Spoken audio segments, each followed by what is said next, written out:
I saw something on the other side that I still cannot fully explain. Not because it was vague, not because it was symbolic, but because what I saw was specific, and it directly contradicted everything I had built my career on. I need you to understand that before we go any further. What was shown to me, I will describe it in detail in a moment, but I need you to know right now that I did not want to come back and say this. I am saying it because I have no other choice. My name is Marcus Ellery. I spent 31 years as a board-certified oncologist, 18 of those years at a major cancer center in the southeastern United States. I have prescribed more chemotherapy regimens than I can count. I have sat with patients on the worst days of their lives. I have told families that their loved ones had 3 months to live. And I have done all of that while believing, completely and sincerely, that I was helping. If you are new here, please subscribe. This channel exists for exactly this kind of testimony, and your subscription makes it possible to keep going. And before I get into what happened, I want to ask something of you. Whatever comes up for you as you listen, whether it is anger or doubt or recognition, drop it in the comments. I read them. Others read them. You might be the reason someone else gets through this. Now, let me tell you what happened on December the 14th, 2 years ago. I was 63 years old. I had a cardiac event during what was supposed to be a routine procedure. My heart stopped for somewhere between 11 and 14 minutes. The official record says 11. One of the nurses told me later it was closer to 14. Either way, I was gone. And what happened in that time is the reason I am sitting here, telling you things that could end my professional reputation. I had no warning. There was no pain. One moment I was conscious in the room, and the next moment I was somewhere else entirely. I want to describe where I was because it matters to everything that follows. I was standing in what felt like a vast open space, but it was not empty. It was filled with light that did not come from any source I could identify. Not sunlight, not artificial light. Something that felt more like light was the substance of the place, not something shining through it. And standing in the center of that light, looking directly at me, was a figure I immediately understood to be Jesus. Not because of how he looked.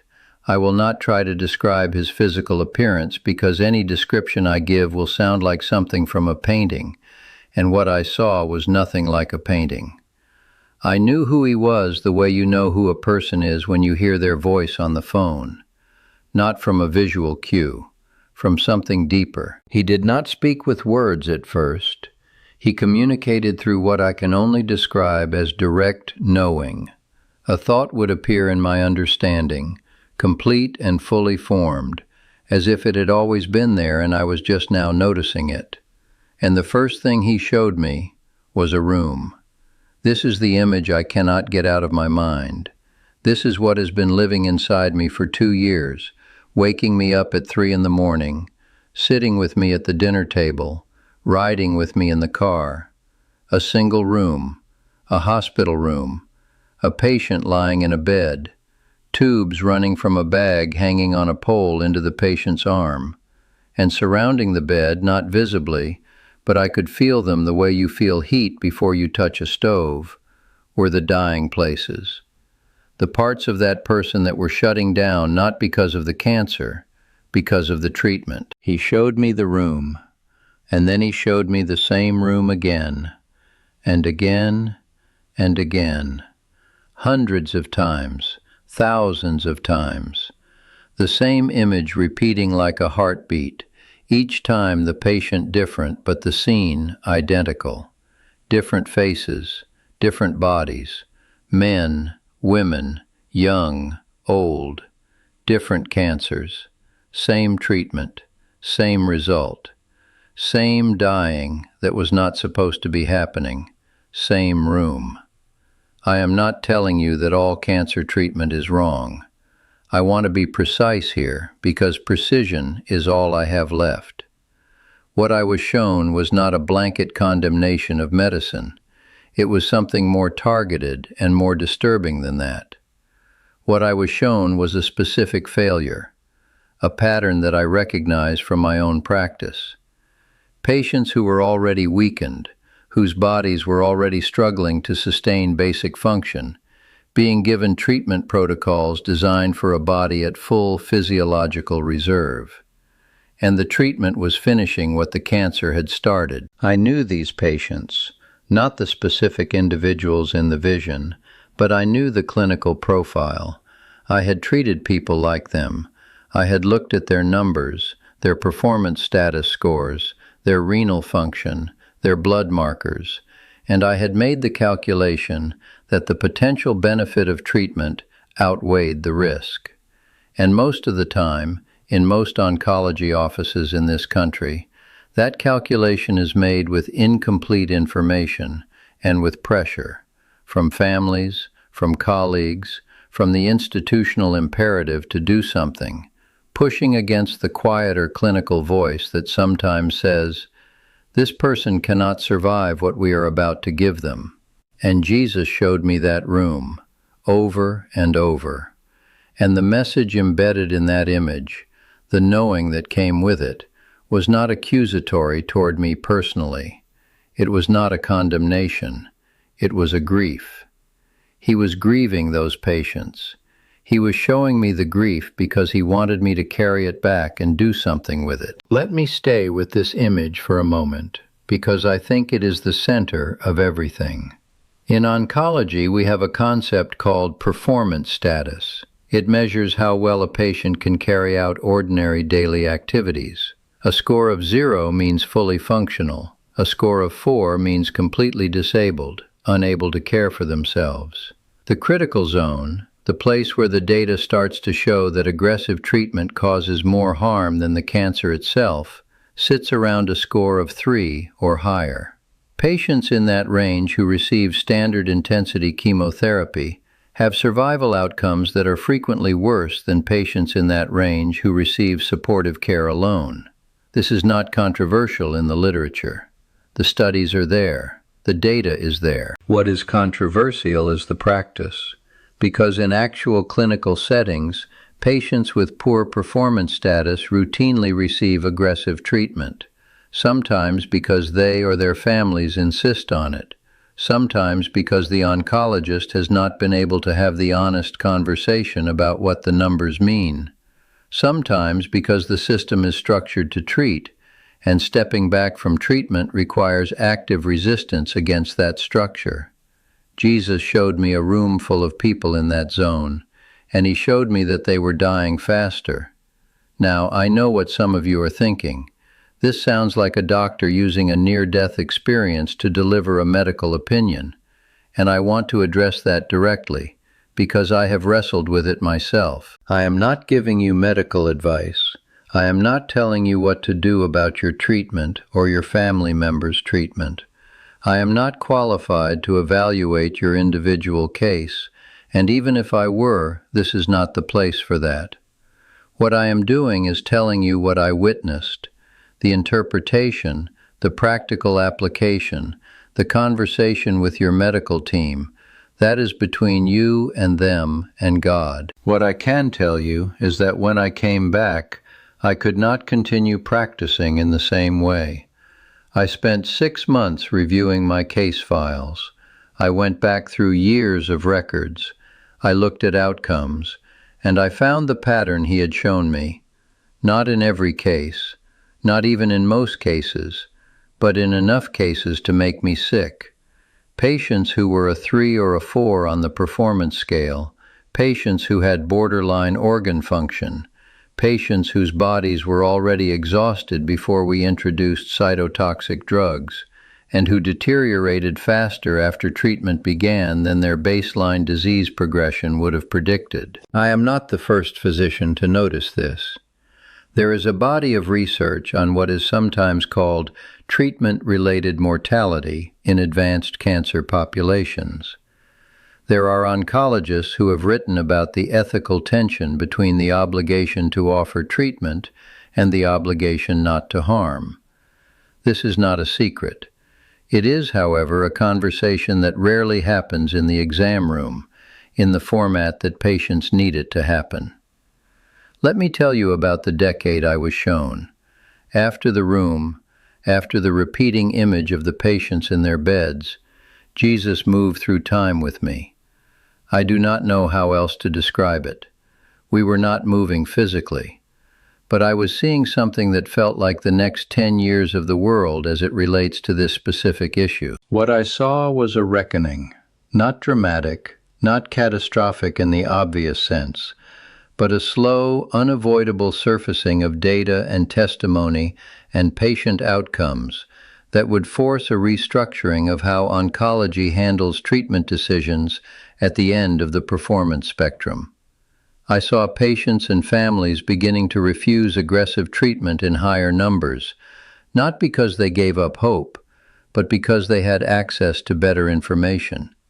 I saw clinical guidelines shifting. I saw a cultural change in how doctors are trained to have conversations about the limits of treatment benefit. And I saw resistance, strong resistance, from pharmaceutical interests, from institutional pressures, from oncologists who had built their identity around being the person who never gave up on a patient, even when giving up on the treatment was the most compassionate thing available. The decade I was shown was not a decade of triumph. It was a decade of grinding, painful, necessary correction. And I was shown that I was meant to be part of it, not a leader, not a crusader, a witness, someone who had seen the room and could not stay silent about it. That is the mission I accepted. Not willingly, I want to be honest about that. I did not come back from the experience ready to throw open the doors and tell the world. I came back frightened. I came back with the weight of what I had seen pressing down on me so hard that I could barely function for the first 2 months. My wife knew something had happened before I told her. She said I looked like a man who had been given terrible news and was trying to figure out whether to share it. She was right.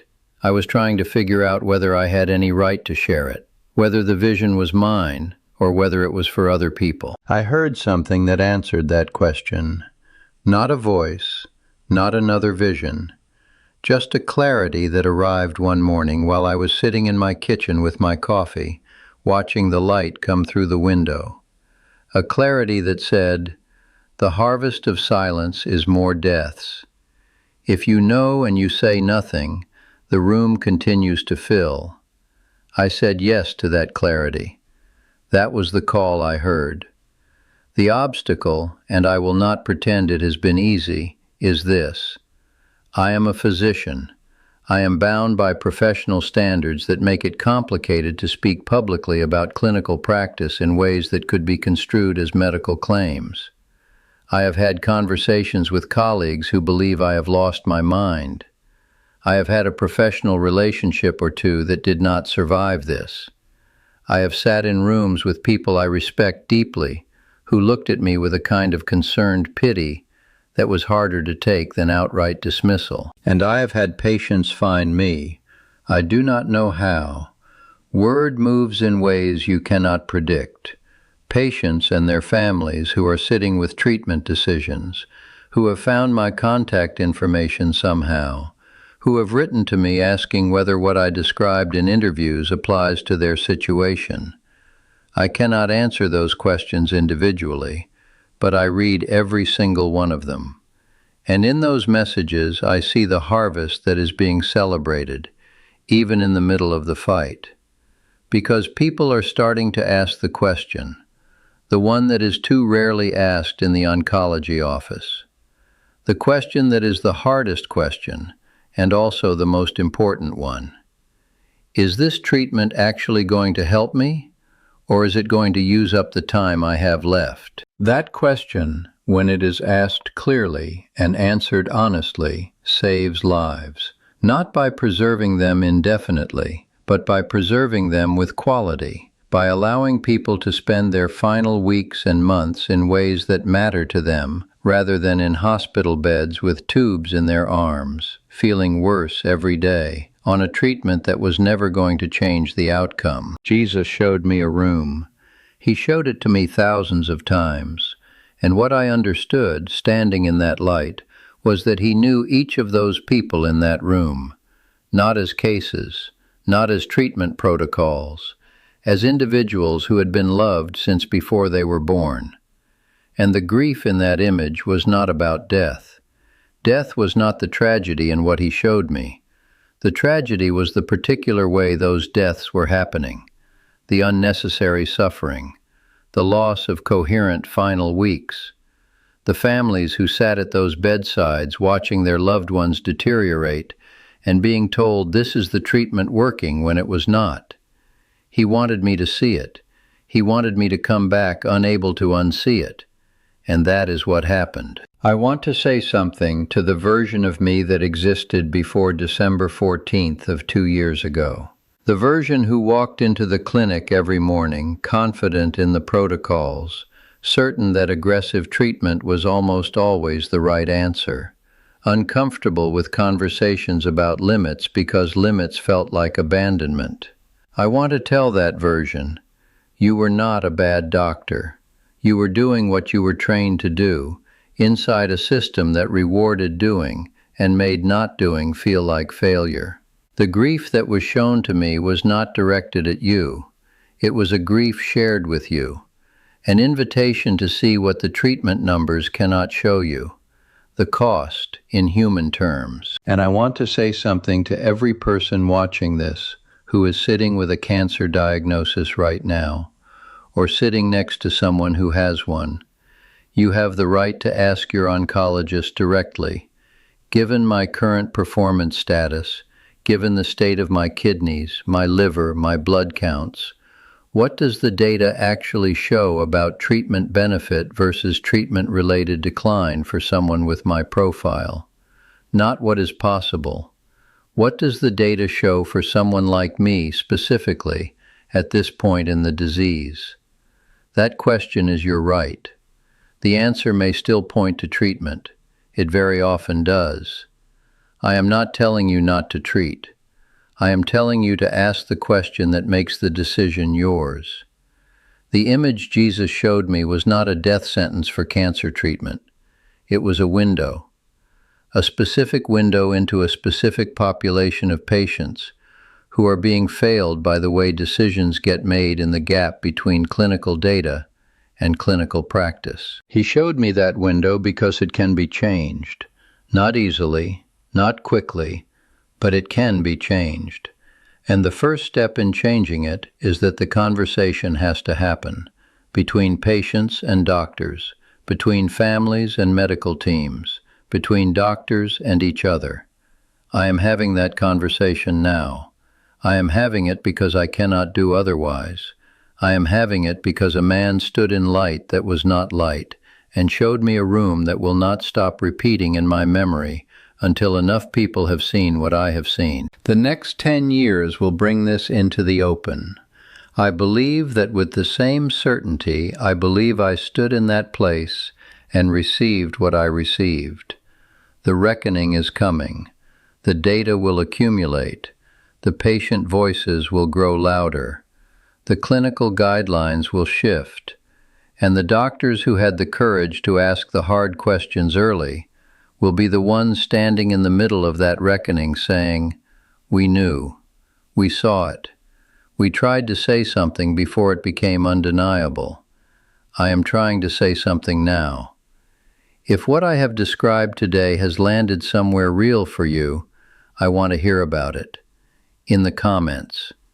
Whether it is your own experience as a patient, or as a family member, or as a medical professional who recognizes what I am describing from the inside of the system, your voice matters here.